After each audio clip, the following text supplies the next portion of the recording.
Ladies and gentlemen, dear professors, researchers, dear colleagues and friends, I would like to wish a warm welcome to this lecture by His Excellency the President of the Portuguese Republic, Aníbal António Cavaco Silva. President, it's a great pleasure and an immense honor that you are here visiting us today and that you are going to give a lecture in the framework of the newly established Debating Europe discussion series. Cavaco Silva has a long-standing record of political activity and also of academic background.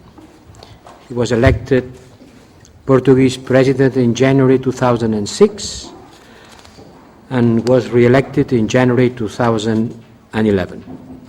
Previously, he served as Prime Minister of Portugal from 1985 until 1995, achieving 2 absolute majorities in legislative elections, and he also was Minister of Finance. With regard to his academic background, the President holds a degree in finance from the Lisbon Higher Institute of Economic and Financial Sciences and a doctorate in economics from the University of York. He has been a professor at the Faculty of Economics in Lisbon New University, as well as at the Portuguese Catholic University. He has been awarded several renowned international prizes and honorary degrees from various universities. Today, the President of Portugal Republic will speak on the European Union lessons learned from the present crisis, and I'm sure there are a lot of lessons to learn from the present crisis, especially from Portugal. This topic very much suits both the current situation in Europe and our newly established Debating Europe program. Our program, President, wants to focus on debating the process of European integration and the major issues that we Europeans and our Union are facing today. And we are all aware that the Union is currently facing very difficult times. During his entire political career, the President has excelled as a convinced European. I've been witnessing, and he has been very active in the process of European integration.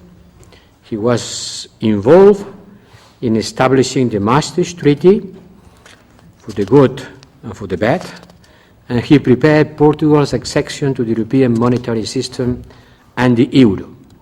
So, I think it's a perfect speaker, a perfect lecturer to this series of academic events. His Excellency, now I give the floor to you.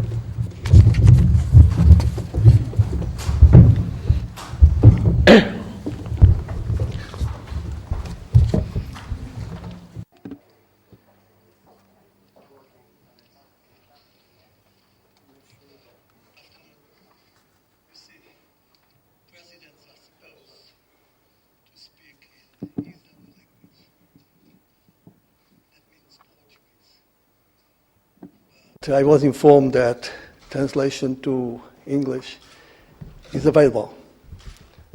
So, I'll speak in Portuguese. Senhor Presidente do Instituto. President of the Institute, of the University Institute, investigators, dear students, ladies and gentlemen. Before anything else, I want to thank President Josep Borrell for honoring me with an invitation to take part in this cycle of conferences concerning the European Union's current situation.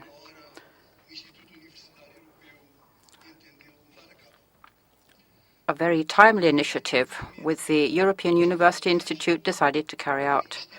An invitation that allows me to render tribute to an institution that has so greatly contributed towards the broadening of the European ideal, and that I visited for the first time more than 20 years ago as Portugal's Prime Minister at the invitation of Émile Noël, whose memory I recall here as a great defender of Europe and a great friend of my country.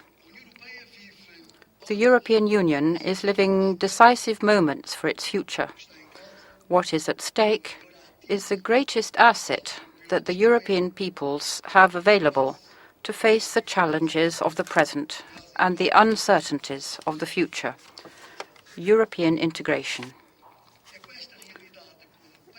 It is against this background that I propose to share with you some thoughts that are the result of my experience and of my academic education. The interrogations that have been crossing my mind, concerning the European project, and particularly the crisis of the euro. To start with, it is imperative that we recall the fantastic success of the European integration process that over more than 5 decades has guaranteed a cycle of peace and prosperity without any precedent in the history of Europe. Borders were eliminated. The free circulation of people was established. A single market was built. That is the largest economic bloc in the world. Links of solidarity were strengthened on the basis of the economic and social cohesion principle. A single currency was created. Common policies were defined. Cooperation was fostered in multiple areas. Europe was projected in the world. And from 6 founding states, the European Union was enlarged to the current 27 members. Several crises and obstacles had to be faced along the way.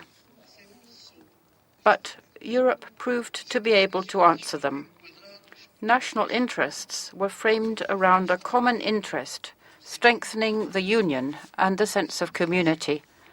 This is how it will have to be again in the face of the current crisis. Undoubtedly, one of the most grievous in the history of European construction. It is necessary to clear up certain inaccurate opinions and beliefs that have emerged related to this crisis. First of all, the euro is not the cause of the crisis. The causes are rooted, on the one hand, in erroneous policies, specifically budgetary and macroeconomic, adopted by the member states, and on the other hand, by an inadequate supervision from the European institutions. The responsibility for this crisis is clearly shared by the member states and the European institutions. Some criticize the Treaty of the European Union, whose signing I had the privilege to preside in Maastricht in 1992 as President of the European Council. They say that the current difficulties arise from the insufficiencies of the treaty. First, these critics seem to forget the circumstances of the time. The Treaty of the European Union was negotiated 20 years ago. Globalization was still emerging. The EU had 12 members. The Berlin Wall had fallen only 2 years before, and the new economic drivers of the global era were yet to assert themselves. The world was a different place. They also seem to forget that the Treaty of Maastricht, in addition to setting rules for multilateral supervision, did not ignore the need for the coordination of national economic policies between member states. No doubt, the treaty reflected, as is always the case in such negotiations, the compromise that proved possible between different positions. Notwithstanding, it was a great step ahead in European integration. It is, however, true that at the time, many of us, headed by Jacques Delors, were aware that the economic and monetary union set up in Maastricht was more consistent as concerned its monetary basis rather than its economic component. On the monetary side, we had a design based upon a federal logic. Economic governance, however, was of a different shape, largely dependent upon the responsibility of the states, upon the conduction and transparency of their policies, and upon the effectiveness of supervision by the Commission and by the Council of Ministers. Still, it is not so much the treaty, later complemented by the Stability and Growth Pact, that are to blame, but rather the implementation of its principles due to the lack of responsibility in the state's governance practices and to the lack of effectiveness of the European institutions. A decisive factor was particularly responsible for the unleashing of the crisis, the incompetent scrutiny of the course of public finance in several member states. The Commission and the Council did not carry out all their duties to correct the excess deficit situations, and the failure of the Council to defend the credibility of the Stability and Growth Pact should well be recalled. When it ensured that the infringement of the limits of the budgetary deficits between Germany and France in the first years of this century should go by unmolested. It was a bad sign for the markets that the European Union was ready to renounce the strictness of its criteria on behalf of political concepts and circumstances imposed by national interests. As some of you will recall, there were certain people who, in order to justify the adjustment to the Pact's rules, called it even stupid. Do not thus attribute the fault of the crisis to the Eurozone only to the treaty and the member states that lacked financial discipline.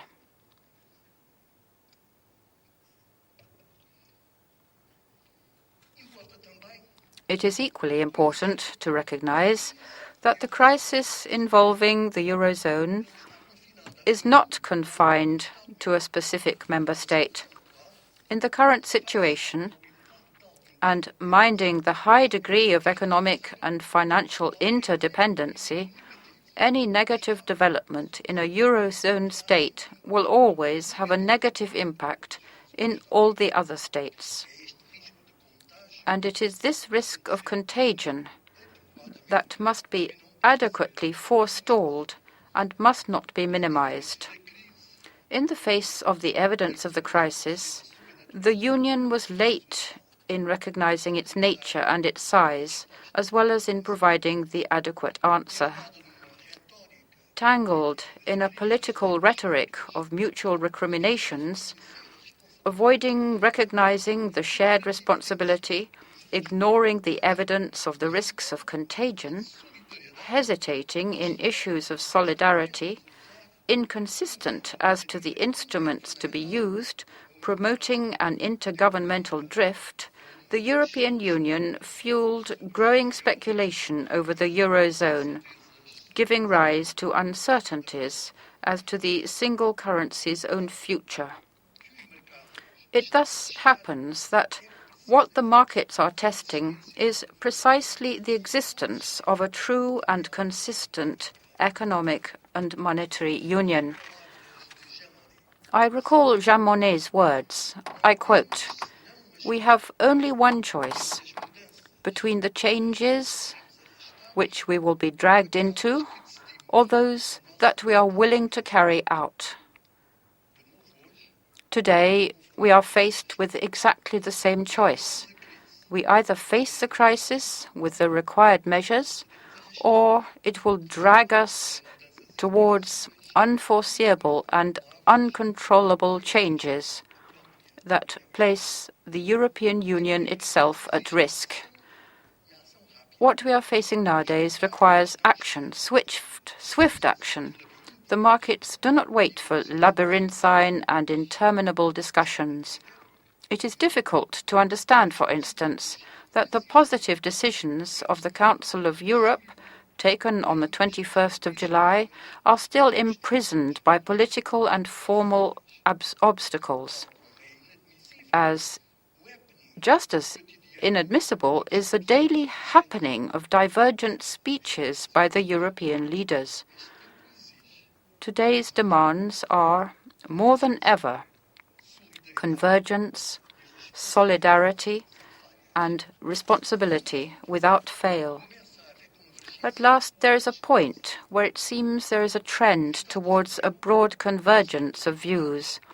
A Eurozone state in difficulties must not be allowed to fall into uncontrolled default if we want to avoid a domino effect with unforeseeable consequences for the European integration project itself. The failure of the euro would place the internal market at risk. It would nourish the return of nationalisms and protectionisms and would seriously weaken Europe on the international stage. On the contrary, it is necessary to reassert that the European Union has the resources, the instruments, and the institutional means to overcome this crisis. What has been wanting is the political will to use them effectively and swiftly.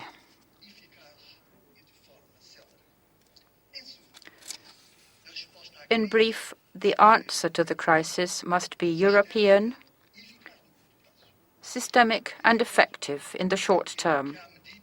Within this framework, I believe there are compelling measures that cannot wait. Starting with the strengthening of the European Financial Stability Facility, a fundamental instrument to assist states in difficulties, its dimension must be able to cope with these speculative risks that have been identified already. Another intervention that is immediately required is the responsibility of the European Central Bank, that throughout its 12 years' existence has had an extremely positive action. It has fulfilled its mandate, ensuring price stability, and has contributed to combating the financial crisis in the Eurozone. I render my tribute to Wim Duisenberg and to Jean-Claude Trichet for the way they have carried out the difficult office of President of the European Central Bank. However, the exceptional situation of real emergency that we have reached requires more than the ECB. A wider and more foreseeable intervention is necessary in the sovereign debt market of the solvent countries that face problems of liquidity, including the availability for an unlimited intervention in the secondary market, such as argued by Paul de Grove. This is not in the sense of operating an uncontrolled intervention with an unmeasured risk. It is a credible commitment to repel speculation and guarantee in this way the conditions for the operation of the sovereign debt markets within a framework of stability and confidence. Thus, this is a function to be exercised as a last resource, as is now the case when the pressure of the markets reaches unbearable proportions. In general, anyway, economists recognize that once speculation is done away with, this function does not need to be materialized, and is usually merely kept on a suppletive basis. The threats to the Eurozone do not recommend that we remain tied to restrictive interpretations of the regulations of the Economic and Monetary Union. It is abundantly clear that the European Central Bank's intervention in the sovereign debt market, as well as that of the EFSF, have to be associated to strict conditions that guarantee the compliance of the states in difficulties with the appropriate budgetary and structural policies. The solidarity responsibility interface must be assumed by all member states and European institutions.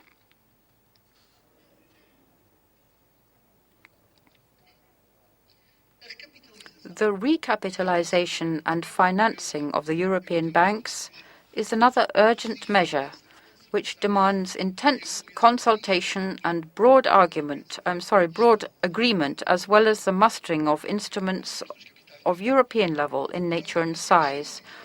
The strengthening of the bank's capital funds is a generalized need in Europe, such as the need to guarantee liquidity through instruments that overcome the difficulties to access the markets.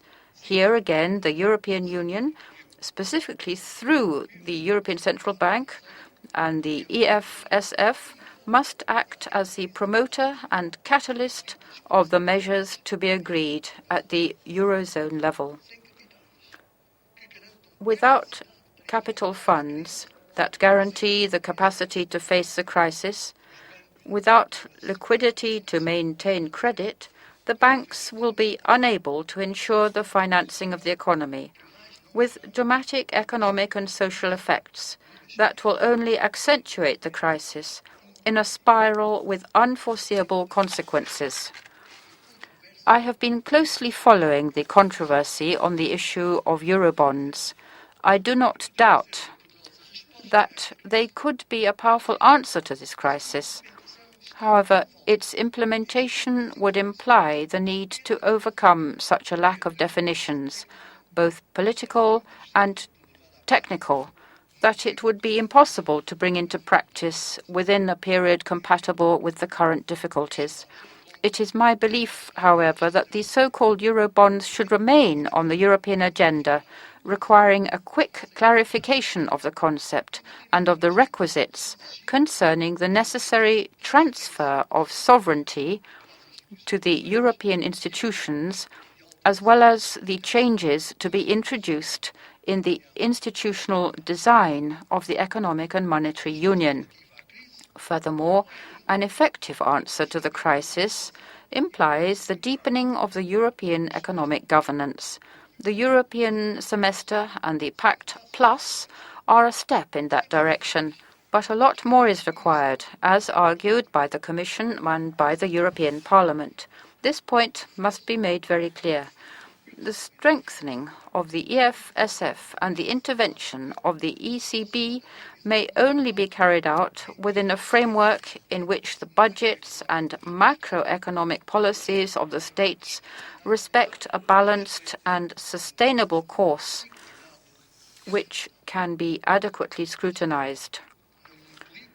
However, this does not imply the setting up of a new structure to compete with already existing ones, but just the strengthening of the latter, starting with the central role of the European Commission. I thus cannot hide the concern with which I have been witnessing in the last few years of the perversion of the community method. The intergovernmental drift is contaminating the institutional functioning of the European Union. Instead of mustering convergence and common responsibility, we are seeing the emergence of a directoire, not recognized, without a mandate, that overlaps the community institutions and limits its operational margin. This is an unwise and dangerous course. Unwise because it is ineffective. Dangerous because it generates mistrust and uncertainties that undermine the spirit of the Union. The right course is the community method, as the history of European integration so amply demonstrates. It was with the community method that European integration was deepened and asserted itself. With the Commission as the center of gravity for initiative, the executive arm of the common policies and actions, and the guardian of the treaties. The political guidance is the responsibility of the Council and not of a directoire constituted by some countries. And it is the responsibility of the Council of Ministers to take the decisions that frame the community action. This is the institutional formula that will guarantee the Union of Europe. I once again repeat, the economic governance of the Eurozone must be more imperative, strict, and effective. But it is the European Commission that must be the institutional hinge to carry out this mission in a balanced and effective way. One may ask whether it will be necessary to review the Treaty of Lisbon. The European Union has always combined federal, community, and mere intergovernmental cooperation components. It is one of its original labels. I believe it is to be expected and also desirable that in time the monetary union be accompanied by a true economic and financial union in order not just to guarantee monetary stability, but also financial stability and economic growth. Therefore, a review of the treaties in the medium or long term must be considered. I repeat, in the medium or long run, because the crisis will not wait for a review of the treaties, which, as is well known, will be inevitably slow and complex. But the fight against the financial crisis has to include an agenda for the promotion of economic growth and employment. The restructuring of public finance will have a socially unbearable result if not accompanied by an economic recovery that leads to job creation. The European Union has a central role in the promotion of this objective, strengthening the instruments for the support of innovation and competitiveness, encouraging economic initiative and entrepreneurship.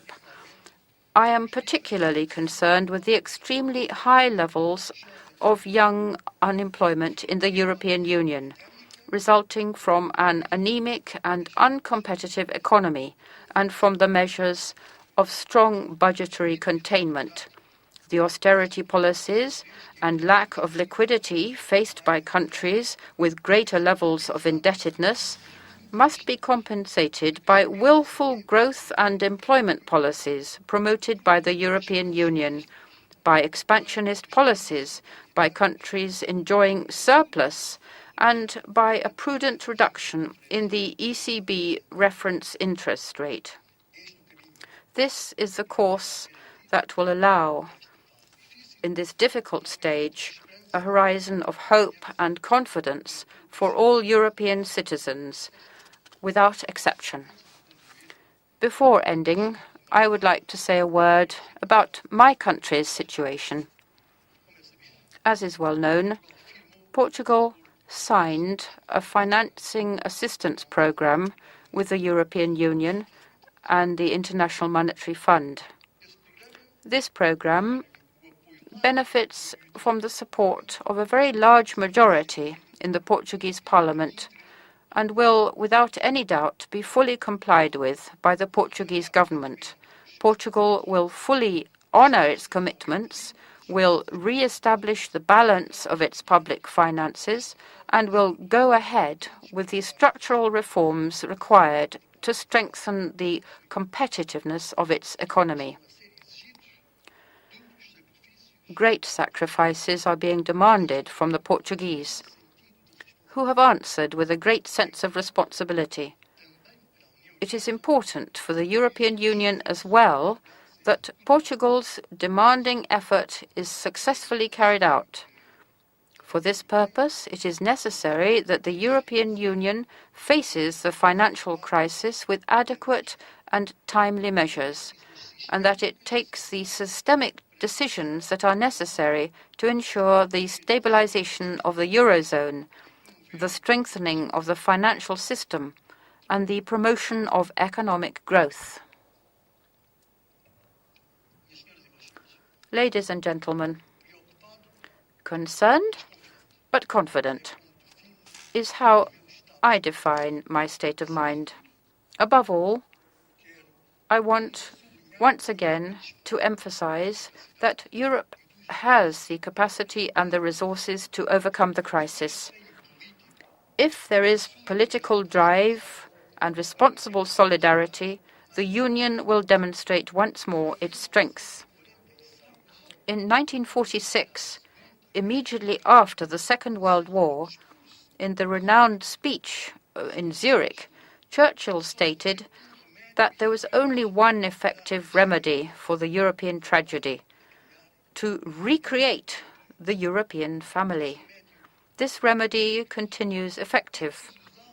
it must be used without restrictions to avoid European integration receding and becoming just a melancholic utopia. In the first half of the last century, the great Portuguese poet Fernando Pessoa, ill content with his country's situation where no one knew what they wanted, not even what soul they had, called on his country and its people with a cry that echoes still today in the hearts of the Portuguese in difficult hours. "Oh, Portugal, it is time." In this difficult moment in the life of Europe and of the Europeans, this appeal comes often to my mind. I sincerely hope that also Europe will be able to recognize that this is the time. Thank you very much.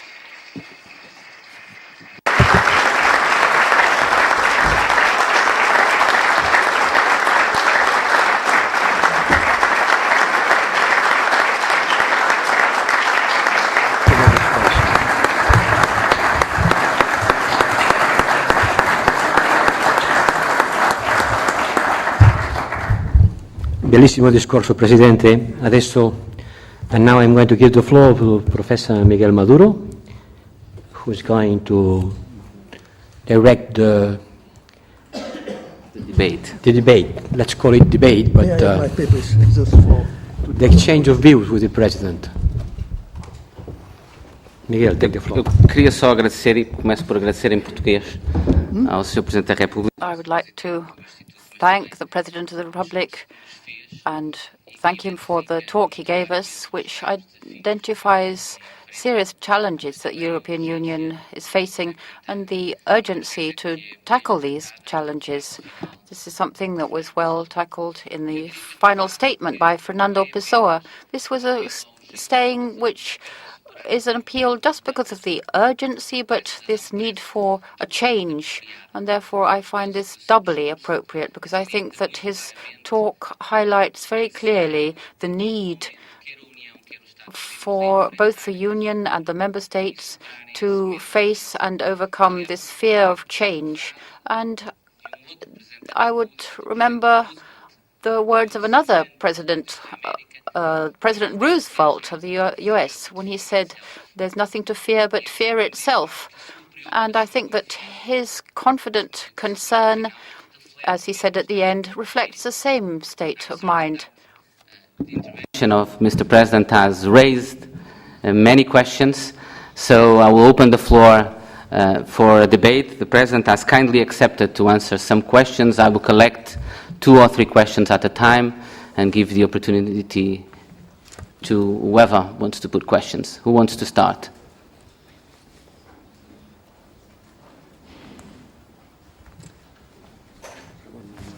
Ramon. Maybe if you can present yourselves when doing the question.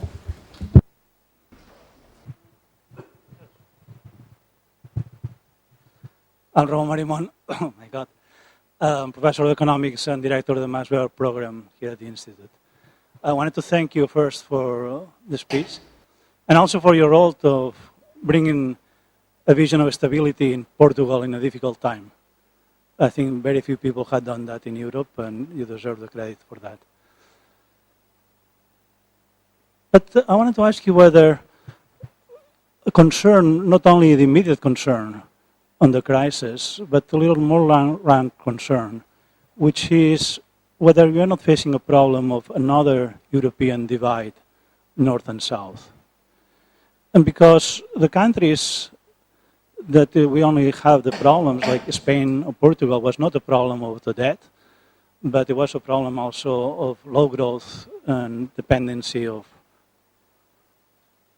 a trade imbalance, etc. And if we look at data, for example, about education, productivity, this is a serious problem for a lot of these countries in the South, which is not a problem in other countries in Europe. So are you concerned that these ideas of having more integration on the fiscal side, which I think are welcome, might encounter that as a serious problem? Because it's not a problem of the Union as a whole, it's very much a problem of these countries.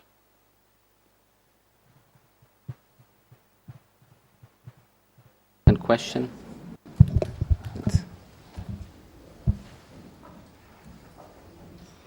who wants to go? Yes, Gabi.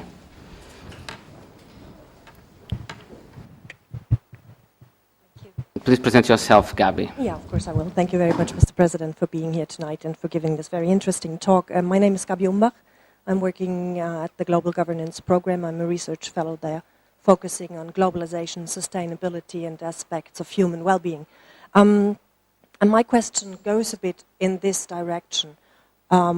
We had the debate coming up of no growth, alternatives to growth, for 20 years and more now. The United Nations focusing on this aspect with the Human Development Reports for more than 20 years now.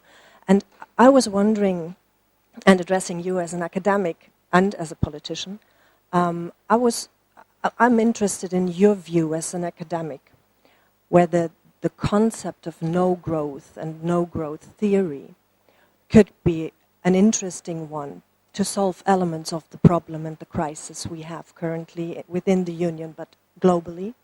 So, is focusing more on the well-being of nations, on the progress of nations in terms of healthcare, social dimensions, helping us out here? Can we find alternatives in employment systems to bring people into work? And as a politician, I would be interested if these ideas currently are floating in policy papers, if you discuss alternatives, or is it putting old wine in even older bottles currently to find a way out to invest in more growth figures? Thank you very much.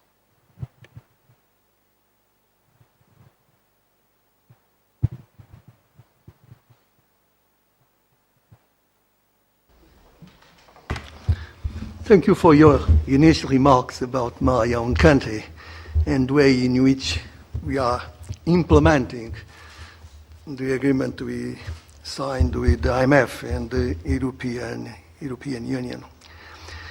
As we have said that the problem was not just a budgetary one, was one also of imbalance in macroeconomic imbalances.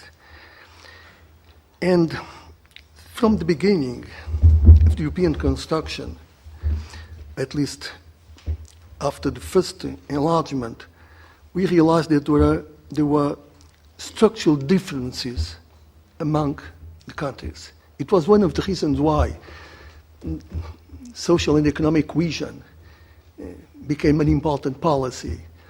I participated in that negotiation. It was at the time of the internal market. To reach an agreement about the internal market, it was decided to introduce at some time the social and economic cohesion policy, thinking mainly about the countries of Southern Europe, because there were structural differences among the countries. And I would remind you that in the treaty, it is written that economic policy of each member state is a matter of common interest. And this has been ignored in all this discussion from the Maastricht Treaty, that it's written there, that economic policy in general should be coordinated. It's a responsibility of the Council to promote that coordination. And the Council was supposed to approve every year guidelines on the coordination of European policies and the policies of the member states. Because now we realized in a clear way that productivity and competitiveness are fundamental. And it's the difference in competitiveness that are a matter of great concern for countries like Portugal, but also for Spain, perhaps also for Italy and some others. This difference in competitiveness creates, in fact, difficulties. Is the reason I have underlined the importance of a strategy, a comprehensive strategy for growth, and a comprehensive strategy for creating employment. Perhaps this is in line with the 2020 strategy presented by the European Commission. So we are making some progress on economic governance that is going to include in the future, I'm sure, much more than fiscal discipline, and to take much more attention to some other policies, as education, for instance, is fundamental. Education, innovation, entrepreneurship, and some others. I do expect that, in fact, this crisis leads to a more balanced economic and monetary union, because from the beginning we were aware that in the monetary side we had a central bank, a single monetary policy, a single foreign exchange policy. So a federal model. On the other side, we had a different model, so based on the responsibility of each member countries and on the responsibility of the community institutions. Sometimes it is forgotten that Commission must support to accompany the budgetary situation of each member country and made recommendations to the Council to take measures, including sanctions. That was even a definition of the sanctions, 0.5 of the difference between the deficit and 5% and 3%. They were never applied. You see, all of them were good friends, you see, in their coffins. Peer pressure, let's say better, the pressure of the friends. And one friend has always some difficulty to implement sanctions to the other friend. It's much more difficult for me to answer to your questions because you question me about alternatives to the idea of no growth. In the past, the big engines of economic growth in the world were Japan, United States, and Germany. Japan is no longer an engine. United States in great difficulties. And the world has changed so much that now we present the engines as China, Brazil, and India. So perhaps the alternatives will come from those new engines of world economic growth, with new ideas, perhaps, and perhaps even with new definitions of economic growth. You know that there are many discussions about economists, and not just about economists, how to have a better measure of economic growth than GDP. So I cannot present you no alternative. I'm thinking now mainly about a crisis. We are in a situation in Europe of emergency. So we have to answer to this emergency in Europe. So we cannot wait for a long time. I'm convinced, you see, since I have participated in the negotiations of the Single Act and the Maastricht Treaty, I'm convinced that it would be a big disaster to Europe, and not just to Europe, in the case of a failure of the euro. The effects will go beyond the Eurozone. It would go beyond the Europe. It's the reason why Barack Obama and some other leaders, even from Brazil, from China, from Brazil, are so much concerned about this situation in Europe. And they are going to have soon the meeting of the G20. So we have, you and us, we have to put the burden on them. My shoulders are not enough to have that burden, you see, to find the alternative. Now I'm just President of the Republic. I was Prime Minister 10 years, but not. But it's fundamental to, first of all, Europe to present a solution to its own problems now. Those who are on the table. And it's a mistake to think that it's just a Greek problem, a Portuguese or the Irish or Italian or Spanish problem. No, it goes much beyond. If there is an uncontrolled default in one member state, the effect will be a disaster for all the area. I'm a bit concerned why in Slovakia this is not so well understood, and they are a member of the Eurozone. They would be affected very strongly in case of an uncontrolled default in one country. So I'm sorry not to be able to give you a better answer. Alex.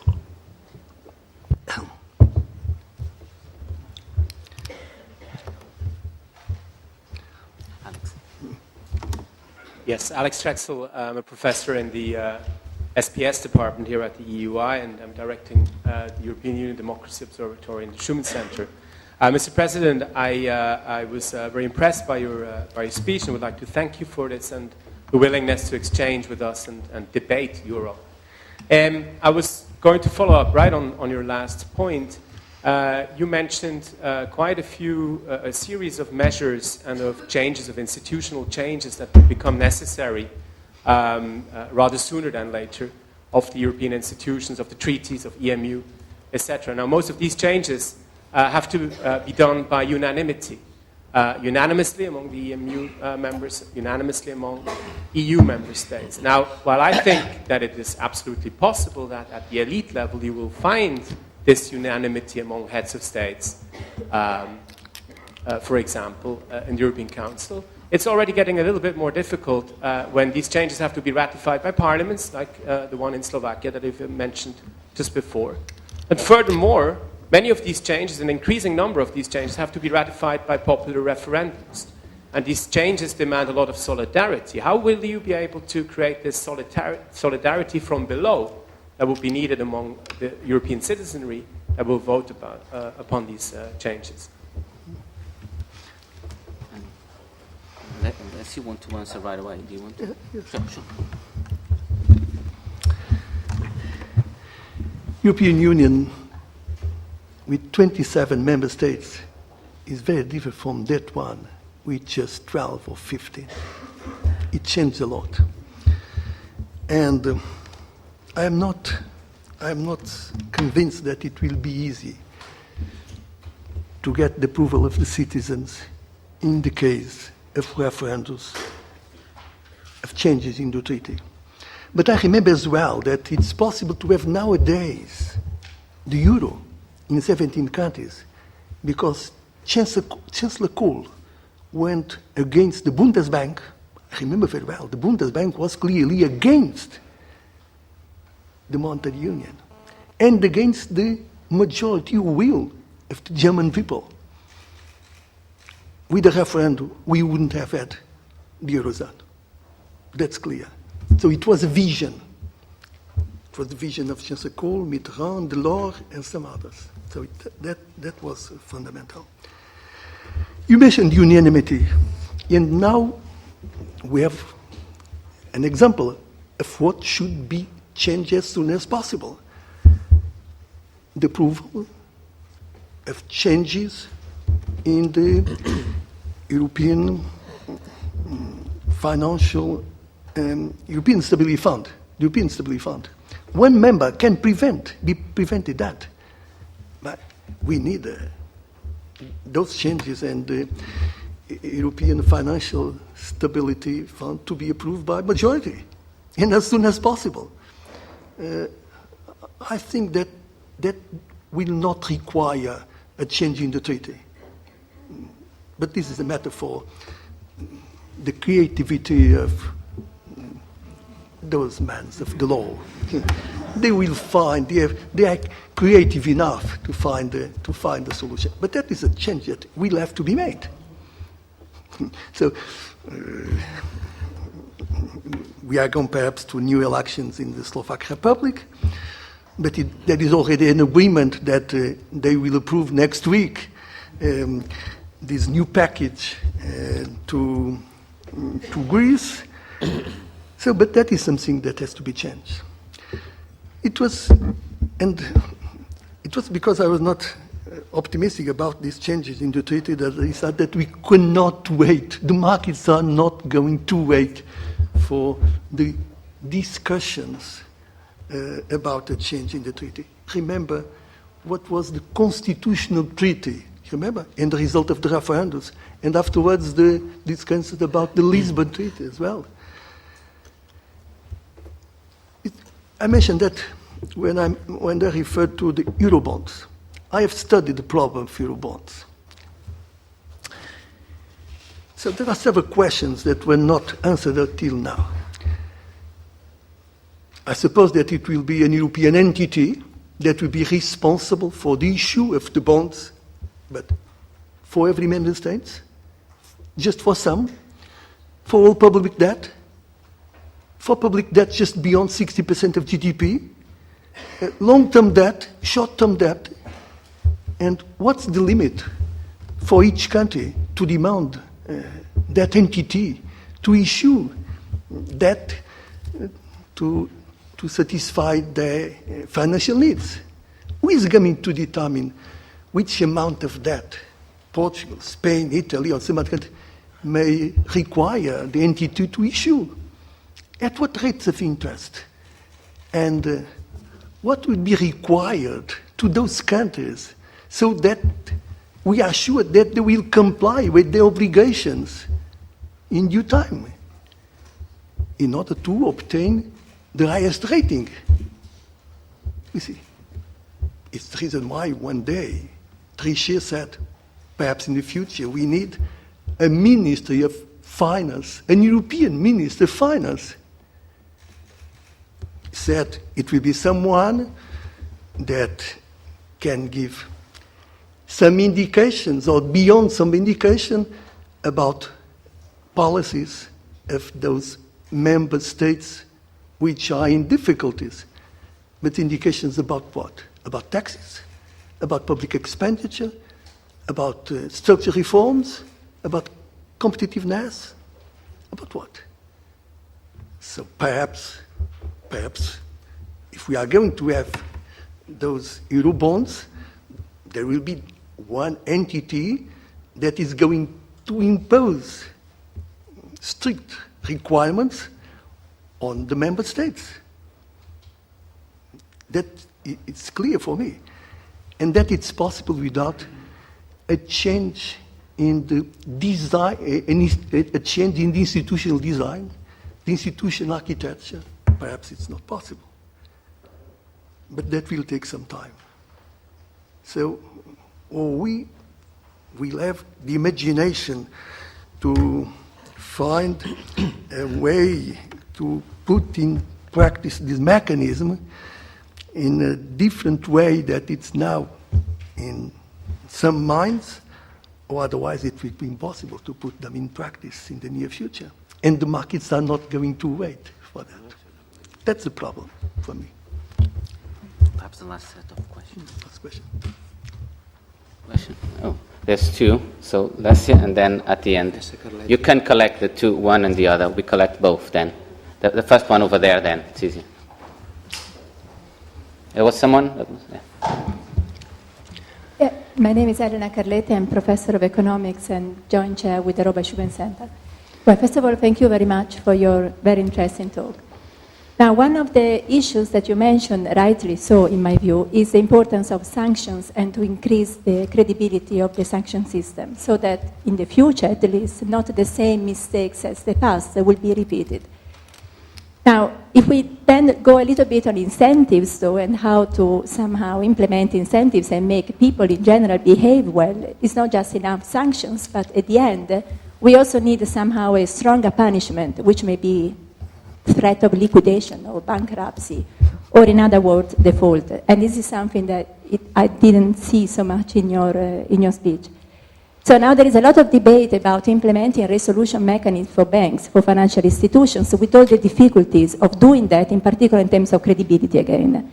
And my question to you is whether you see that something similar, not of course a resolution and liquidation, but somehow default mechanism is something that we do need to include in the treaty, or in any case, we do need to allow for the possibility for the countries to default, in particular to increase, in order to increase the credibility of any sanction system you can impose. Perhaps the last question, and it's appropriate for it to be a question by a researcher. Here in front, please.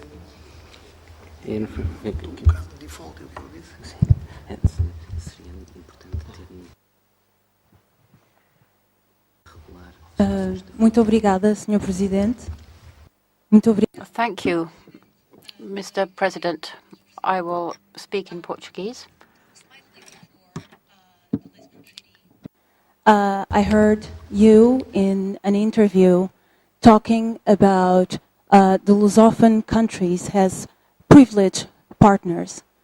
Now, following your citation or quotation of Fernando Pessoa, who also said, my homeland is the Portuguese language, I would like to ask you, how do you see Portugal in this moment, difficult moment, in the world, in the Lusophone world, and if our privileged and historical relationships with these countries can help us to overcome this difficult moment?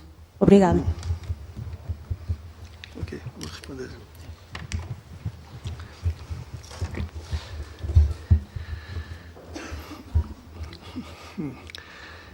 When sanctions was introduced in the Stability Pact, which was an idea of Theo Weigel, you remember, from Germany, the Minister of Finance, we used to say that it was the atomic bomb, not to be used. So it was to prevent the responsible behaviors. So that was the idea. But before sanctions, there were other measures, you see, recommendations, pressures, possibility of preventing the access to the investment bank, European Investment Bank, and so on. That was not applied. But nowadays, it's better to talk on those countries in difficulties on conditionalities. What is imposed on Portugal, and also to many other countries, also chatting even to Italy, are conditions to be respected in order to reduce the huge stock of public debt of Italy.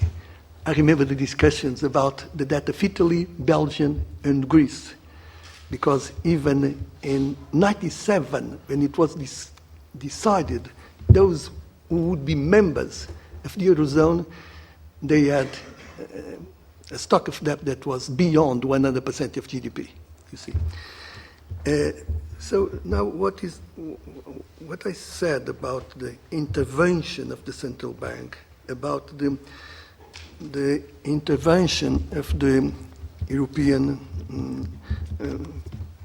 financial facility, was that would require some conditionality on the countries.